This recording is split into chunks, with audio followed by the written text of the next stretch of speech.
Now come to questions to the Prime Minister. Mike Wood. Question 1, Mr. Speaker. Prime Minister. Mr. Speaker, Queen Elizabeth II devoted her life to public service.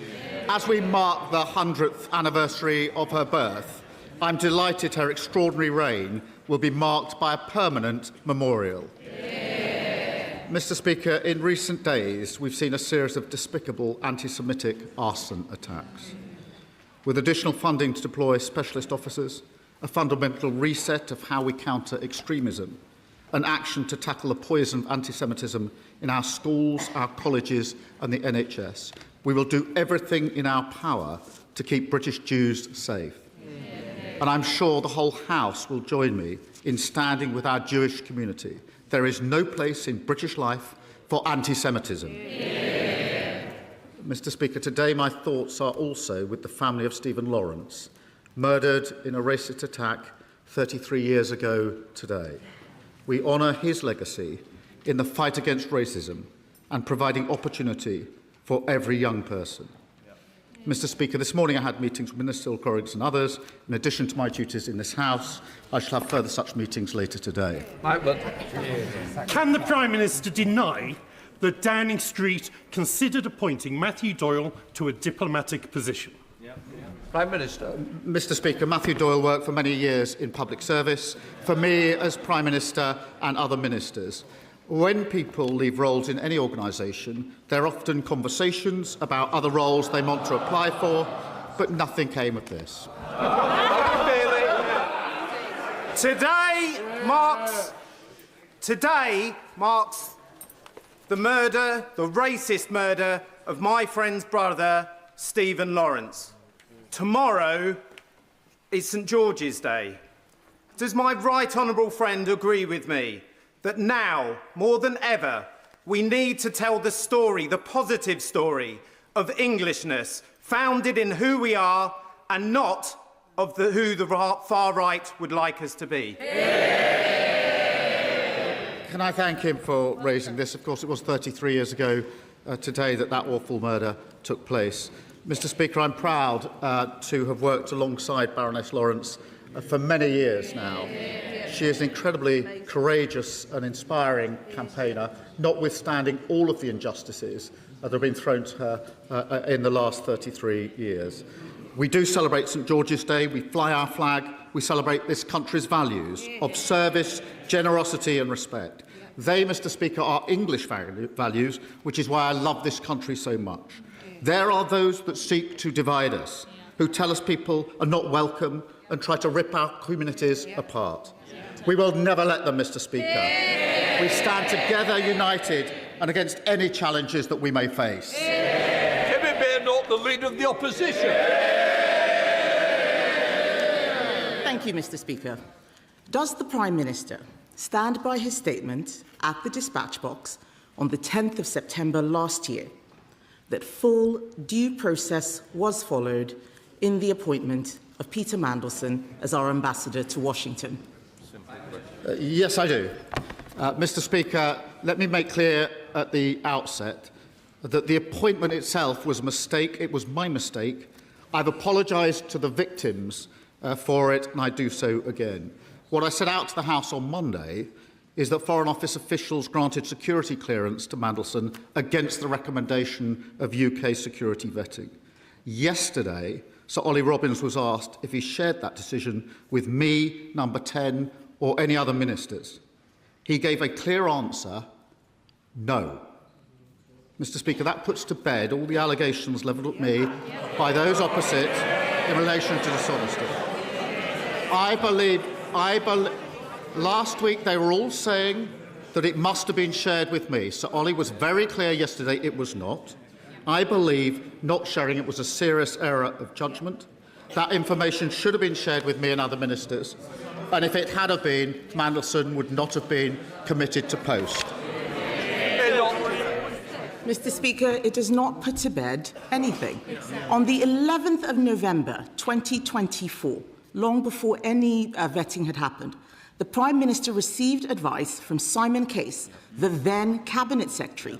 The advice said the appointment would require, and I quote, the necessary security clearances before confirming the Prime Minister's choice. This advice was ignored. So how can the Prime Minister still believe that confirming Mandelson before the security clearances was following full due process? Mr. Speaker, this was looked into by Sir Chris Wormold. I asked him to review the appointment process, including the vetting. He confirmed, Mr. Speaker, his words, appropriate processes were followed. She's put great weight on the order of events. I remind her what Sir Chris said last November in evidence to the House. He said this, and I quote, "When we are making appointments from outside the civil service, the normal thing is for security clearance to happen after appointment, but before the person signs a contract and takes up post." That is what happened in this case. Sir Olly Robbins himself, Mr. Speaker, also gave evidence, and he said, and I quote, "As is normally the case with external appointments in his department, the appointment was made subject to obtaining security clearance." Mr. Speaker, on top of that, Sir Olly Robbins has made clear that the fact that developed vetting was after announcement made, in his words, no material difference to the conclusion that was reached. And Mr. Speaker, I add this, that what Sir Olly Robbins wrote to the committee yesterday was this, and I quote, "When the Prime Minister informed the House that the proper process had been followed in respect of national security vetting, he was correct." It's very interesting that he mentions Chris Wormold. He is relying on advice given to him after Mandelson was sacked by a cabinet secretary the Prime Minister then sacked. That is not relevant. I'm talking about the advice he was given before the appointment. He keeps mentioning Sir Olly Robbins. Sir Olly Robbins told us that the Prime Minister even sought clearance from His Majesty the King before the vetting. He'd already got agreement from the US administration. The chair of the Select Committee said that. Mandelson was a done deal. Yesterday, Sir Olly Robbins said that the focus was on getting Mandelson out to Washington quickly. He said the Prime Minister's team showed a dismissive attitude to vetting, and they even argued Peter Mandelson didn't need any vetting at all. This clearly wasn't proper process. Why was due process not followed?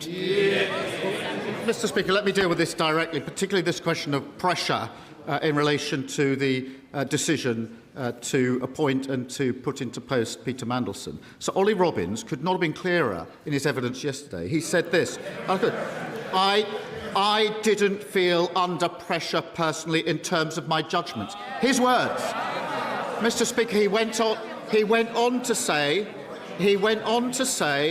I have complete confidence that recommendations to me and the discussions we had and the decision we made were rigorously independent of any pressure. Mr. Speaker, on top of that, he was asked if any conversations led him to believe that Mandelson needed to take up the role regardless of vetting outcome. He said, I can say with certainty it was never put to me in that way.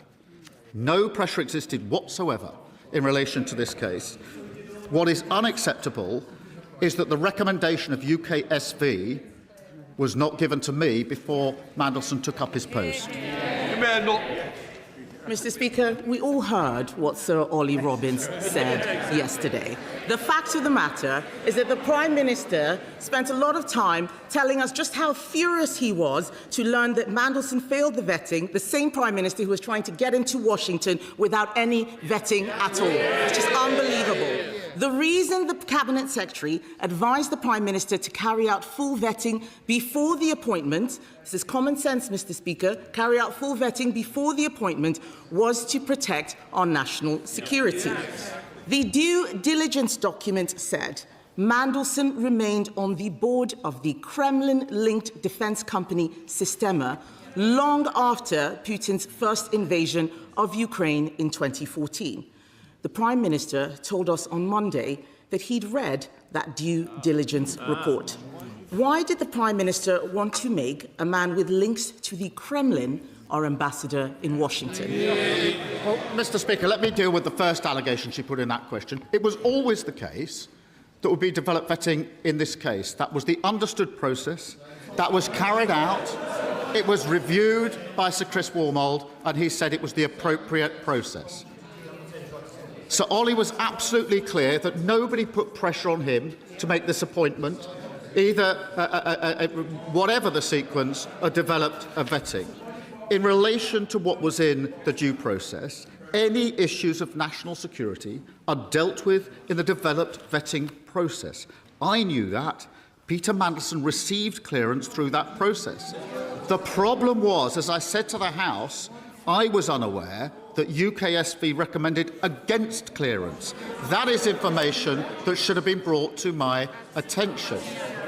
Mr. Speaker, they recommended with red flags that there shouldn't be clearance, and it was high concern. That information should have been made available to me at the time and subsequently. The fact that it wasn't was a very serious error of judgment. I don't know what planet the Prime Minister is on, Mr. Speaker. Appointing someone with known links to the Kremlin is not full due process. If anybody had brought that sort of name to me when I was a Secretary of State, I would have said, no way. The Prime Minister thought someone with Kremlin links was still probably OK. Let's do some vetting. Why does this matter? He keeps leaning on Sir Olly Robbins, a man he sacked. He keeps leaning on him. Sir Olly Robbins said yesterday that Peter Mandelson was given access to highly classified briefings even before he'd received clearance. That was a clear national security risk. How can the Prime Minister still maintain that full due process was followed? Mr. Speaker, as a member of the House of Lords and Privy Councillor, and in accordance with guidance, documentation could have been provided to him and was provided to him. Strap material comes after developed vetting, but because he was a Privy Councillor, he could have access to other material before developed vetting. This is a joke. He says a member of the House of Lords. Does he mean people like Matthew Doyle? Yeah. I'm amazed. Yes, right. I am amazed at the level of chuntering from Labour MPs. He promised them probity. What he's given them is cronyism and an old boys' club where Matthew Doyle is being proposed as an ambassador. Ridiculous. It's ridiculous. Mr. Speaker, we all heard Sir Olly Robbins' testimony yesterday. The head of the Foreign Office was sacked for the Prime Minister's own failings. His backbenchers know that is not fair. Even his most loyal cabinet members won't defend it. The Prime Minister did not follow the process the Cabinet Secretary set out in November 2024. He knows he did not follow due process, yet he told the House he had. Mr. Speaker, I cannot accuse the Prime Minister of deliberately misleading the House, but everyone can see what has happened here. This was not due process. Everyone knows the price of misleading the House. Will the Prime Minister finally take responsibility and go? Well, Mr. Speaker, let's be absolutely clear. Before Mandelson took up his post, UKSV recommended with red flags that clearance should be denied, and there was high concern that that was not brought to my attention or the attention of the Foreign Secretary at the time or subsequently is a very serious error of judgment, and anyone in my position would have lost confidence in the former Permanent Secretary. But, Mr. Speaker, the Leader of the Opposition claimed on Friday that Mandelson could not have been cleared against security advice. She was wrong about that.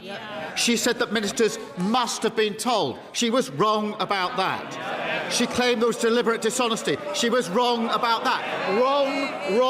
Wrong. She rushed to judgment as she always did, just like the Iran war. Mr. Speaker, I was elected by the British people because they let the country down for 14 long years. Whatever she says, whatever noise they make, nothing is going to distract me from delivering for our country. In contrast to the preoccupations of the Leader of the Opposition, my constituents are more concerned with the NHS and waiting lists. Thanks to this government, across England, waiting lists are coming down. In my part of the country, waiting lists have fallen by 13,000 in the past year alone. After years of Tory failure, we're getting the NHS back on its feet. Can the Prime Minister share with me what further plans we've got to get waiting lists down even more and to make sure that we've once again got a health service to be proud of? Well, the party opposite should hang their heads in shame at the state they left our NHS in. And I'm proud that this Labour government is fixing our NHS across the country. Waiting lists, Mr Speaker, the lowest for 3 years. Best A&E waiting times for 5 years. Fastest ambulance response times for half a decade. Cancer patients getting diagnosed in the shortest time on record. Lots done, more to do. That's why we're delivering neighbourhood health centres in every community to speed up care. We did that because we invested. What did they do? They broke the NHS and then they opposed the investment that we put in. David, Leader of the Liberal Democrats. Thank you, Mr Speaker. Can I associate myself and my party with the comments of the Prime Minister on our wonderful late Queen? And can I also agree with him on the need to confront anti-Semitism wherever it is in our society, and also remembering Stephen Lawrence and his family? Mr Speaker, I'm sure many of us in this House were shocked by the new revelations from Olly Robbins yesterday. He said Number 10 told him to find a plum job for Matthew Doyle, another Labour crony friends with a convicted sex offender. Mr Speaker, the Prime Minister was asked on Monday whether Number 10 had proposed any political appointments other than Mandelson. Perhaps the last few hours have jogged his memory. Will he confirm today, did he know his office was lobbying for a diplomatic job for Matthew Doyle? And were they doing it on his authority? Mr Speaker, as I said earlier, Matthew Doyle worked for many years in public service, for me as Prime Minister and other ministers. When people leave roles in any organisation, there are very often conversations about other roles they may want to apply for. In this case, nothing came of it. Sir Ed Davey. Mr Speaker, the House and the public watching will note the Prime Minister failed to answer my questions. But Mr Speaker, the chaos in this government mustn't stop us from focusing on the cost of living crisis hitting our country.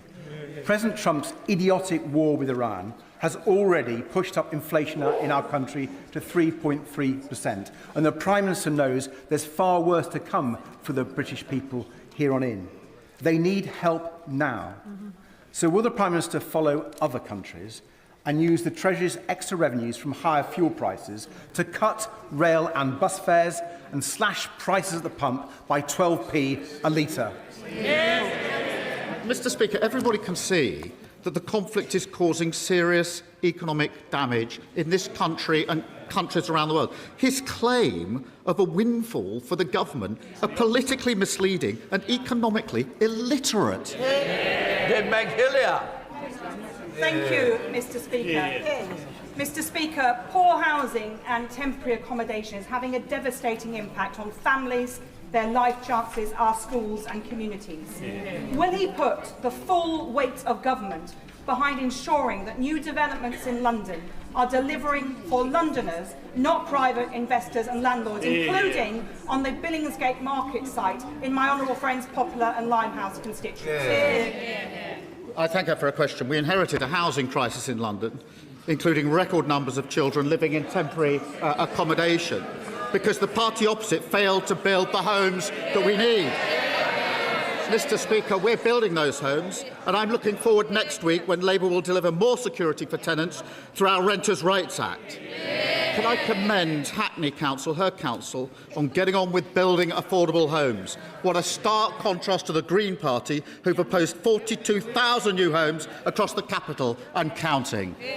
Mr Fenton Glenn, I'm glad you've found your feet because I could hear you shouting early, so we won't do it next week. Dr Ellie Chance. Thank you.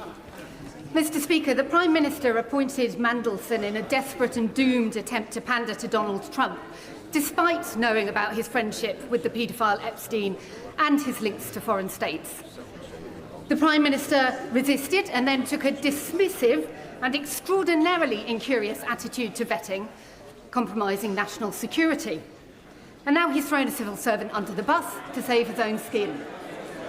All this from a Prime Minister who pledged to restore trust and integrity in government, but who's repeatedly betrayed the trust of voters and let the country down.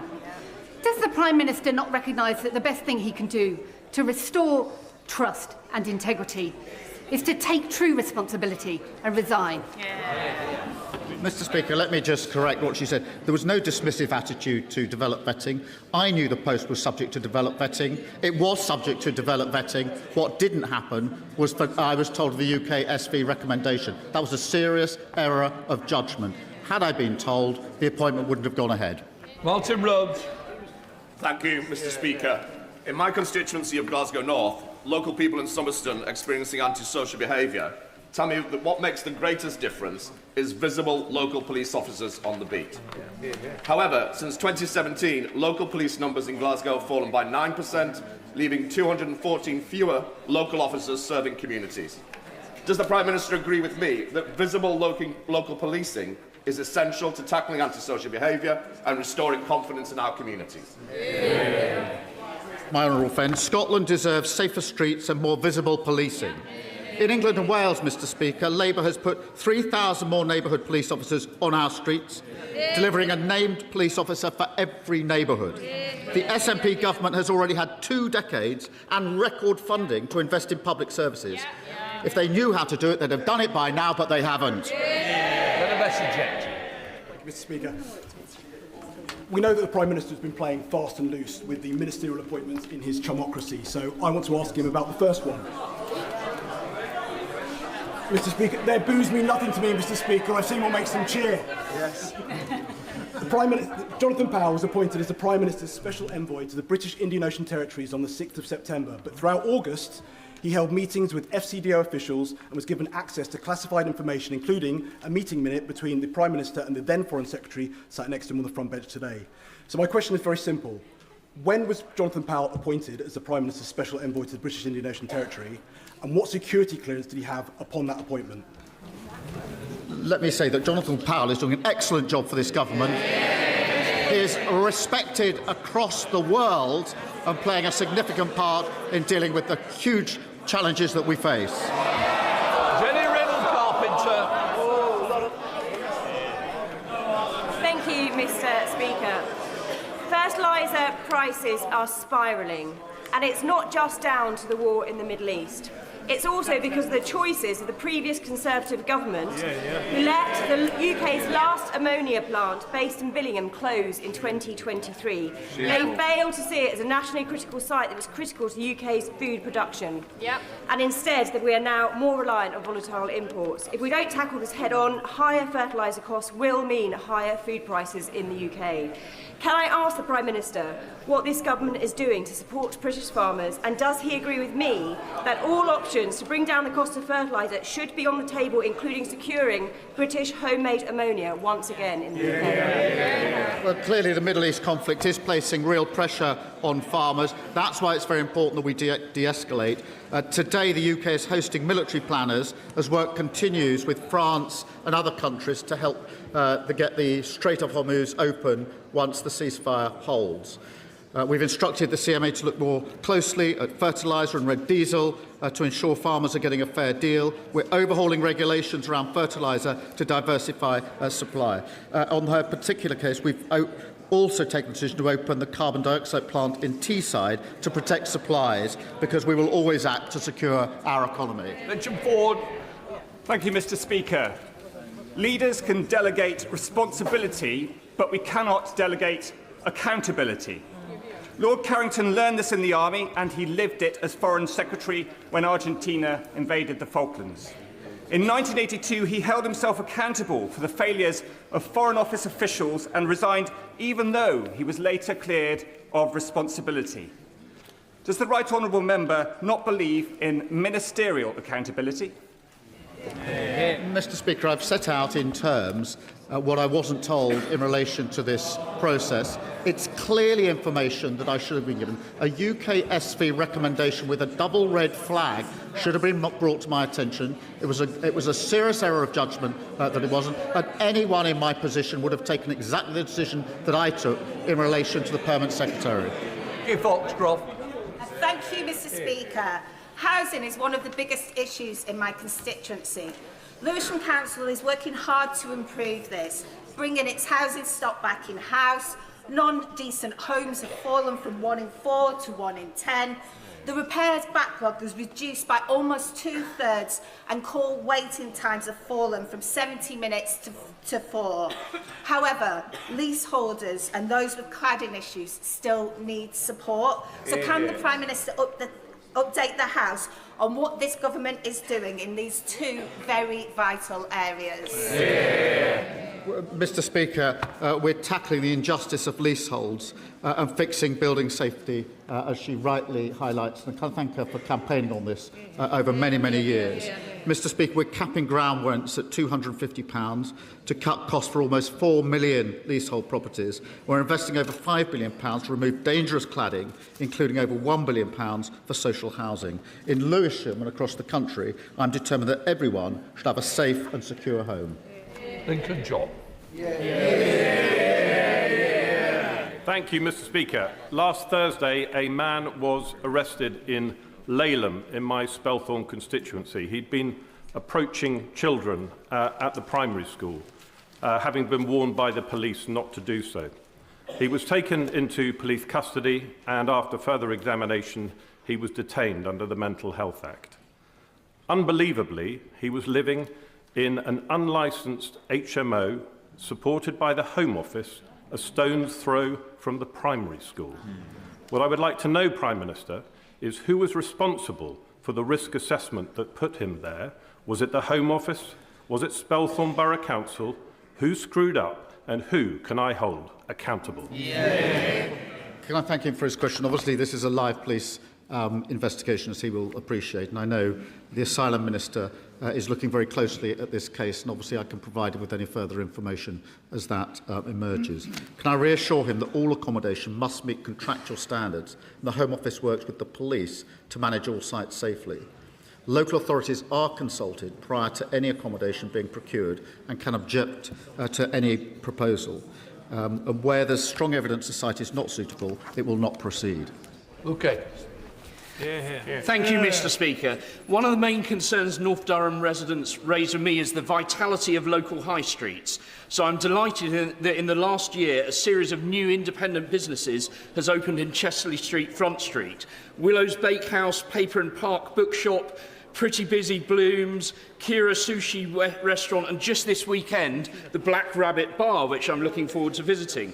Will the Prime Minister join me in congratulating these new businesses and outline the measures he is taking to support further regeneration of our high streets? I'm delighted to hear about the new businesses in his area. Our high street strategy, backed by £301 million, will set out further plans to rejuvenate high streets across the country. We are putting power into the hands of local communities through our Pride in Place scheme, Mr. Speaker, including £20 million for Stanley South in his constituency. That is only possible because his community has a hard-working Labour MP and a Labour government. Carlo Lockhart. Mr. Speaker, some 6 months ago in this House I mentioned a little boy called Teddy Jackson. Sadly, Teddy will be forever 7 because he died last week from MLD. MLD is a horrendous condition that stole Teddy's ability to walk, talk and even smile. What makes this tragedy more profound is that here in the UK we have a treatment, we have a cure, but it's only effective if the condition is identified by the simple heel prick at birth and treated immediately, because when symptoms appear, it's too late. Just a few weeks ago, the UK Screening Committee recommended it remain excluded from the heel prick. So we have a treatment, we have a commissioned service in Manchester Royal Hospital, Children's Hospital, but yet children like Teddy are still dying prematurely. Prime Minister, despite all that's going on in the world, I know he is in politics to make a change. In Teddy's memory and in the memory of all those who have died prematurely, make the change and add MLD to the simple heel prick. I do remember her raising Teddy's case very well, and I'm very saddened to hear of his passing. And I think my thoughts, and I'm sure of the whole House, are with his family and his loved ones. And I will do precisely as she asks. I'll make sure that we look at this again in light of the information she's now given to me in the course of this session. Birthday boy Oliver Wright. Thank you. Thank you, Mr. Speaker. And happy St George's Day for tomorrow too. In Burnley, Padiham and Briarfield, we have a large number of ex-industrial derelict land sites crying out for regeneration and redevelopment. They're blighting communities and many are a fire risk. Our area in Britain needs housing, social, affordable, family, aspirational. We have the sites if he has the will. So will he back my campaign for a new regeneration and house building programme for Burnley, Padiham and Briarfield, tackling these derelict sites to get us building, growing and housing local people? Yeah. Can I start by wishing him happy birthday? And I'll make sure ministers meet him to hear more detail about his particular proposal. We are committed to delivering 1.5 million homes this Parliament. We're prioritising development of brownfield sites. Ensuring default answer to brownfield proposals is a yes. We will go further and faster now. Our Planning and Infrastructure Act is now law, despite being opposed by every party opposite. A coalition of blockers. Tessama. Thank you, Mr. Speaker. The Prime Minister may be aware that in December, for the first time in over 3 decades, Defence Ministers met the families of those killed in the 1994 RAF Chinook crash on the Mull of Kintyre. The Ministry of Defence promised, quote, ongoing dialogue with them. Is he also aware that despite receiving pages of new evidence presented at that meeting, which show that Chinook was not airworthy, the MOD chose not to keep its word and contacted instead the Press Association, saying no new evidence had been presented about the cause of the crash. The Prime Minister knows, because the families have written to him, as the MOD does too, the families are not seeking a public inquiry into the cause of the crash, but to know the reason why their loved ones were placed on board an aircraft, which, according to the MOD's own test pilots and engineers, was described as positively dangerous, unairworthy, and not to be relied on in any way whatsoever. And those are quotes. Will he agree to meet the families, to rebuild trust and to offer the promised dialogue the MOD clearly finds so difficult to achieve? Can I thank her for raising this, and I will make sure this is looked at again in light of what she's raised just a moment ago, and I'll make sure that the families get the relevant meeting. Thank you, Mr. Speaker. Between 2010 and 2024, the number of children living in poverty increased by 700,000, with Tower Hamlets having one of the highest rates in the country. This Labour government's child poverty strategy will lift over 500,000 children out of poverty. But given the economic pressures caused by external shocks and its impact on the cost of living, there's a long way to go. Does the Prime Minister agree that the government should also look at setting a clear target to end child poverty for good? Can I start by thanking her for a long record campaigning against child poverty? Child poverty stifles opportunity. It makes it harder for kids to get on in life. And we, this government, will not stand by. This is a moral mission for this government. We will make sure that no child or family is left behind through lifting the 2-child cap, expanding free school meals, free breakfast clubs, extending free childcare. More than 6,000 children in her constituency alone will benefit from the action that we're taking. And what would tourism reform do? They would plunge those children straight back into poverty. That is a disgrace. Thank you, Mr. Speaker. Today, vigils are being held across Westminster for the 22 women who are diagnosed with lobular breast cancer every day. And, Mr. Speaker, I think we're privileged to say that some of those extraordinarily brave women are in the gallery this afternoon. When I raised this issue with the Secretary of State for Science, Innovation and Technology, she promised to take action and not just commit words. So would the Prime Minister today commit to the Lobular Moonshot Project's plan to fund lobular breast cancer? Can I thank him for drawing the House's attention to the vigils and the campaign, and can I acknowledge those in the gallery who are here today, and I will make sure that this is looked at to see what further we can do and that any relevant meetings are set up.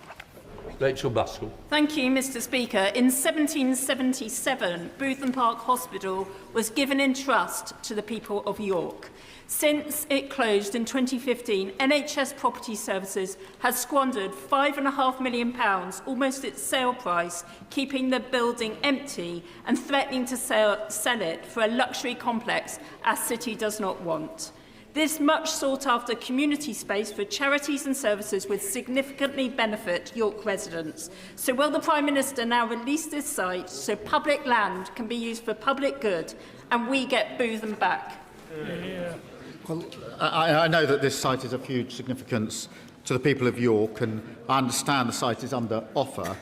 Ministers are happy to work with the Council and my honourable friend to find the right deal for the site, taking into account the points she's made. Sarah Poachin. Thank you, Mr. Speaker. Every day that the Prime Minister fails to act or even acknowledge Pakistani grooming gangs that rape and torture vulnerable white girls, more victims continue to suffer. Whilst he spends his energy forcing friends of paedophiles into top jobs, why not use that energy to stop this national disgrace? Mr. Speaker, I spent many years prosecuting paedophiles who are now in prison, so I really don't need lectures from Reform about this. Final question, Sonia Kumar. Thank you, Mr. Speaker. In 2022, my constituent, Masi Sibanda, dropped her 14-year-old son, Noah, off to nursery like any other day. Tragically, this will be the last time Masi would see her son alive. A staff member at Fairy Tale Nursery tried to get him to sleep. When Noah resisted, she covered his face with a thick blanket and used her leg to pin him down. The pressure applied to his tiny body was so extreme, it ruptured his colon. Mr. Speaker, no parent should have to endure such unimaginable loss. The sentencing has taken place. Will the PM meet with Masi to discuss how we can ensure that tragedies like this never happen again? The case she raises is utterly tragic, and as she went through those details, I think we all would have felt the same as I do, that it must be impossible to fathom how the family must feel in relation to this awful and tragic case. I will make sure that all the necessary meetings are set up in the way that she has asked for. That completes Prime Minister's questions. Let the front benches change over.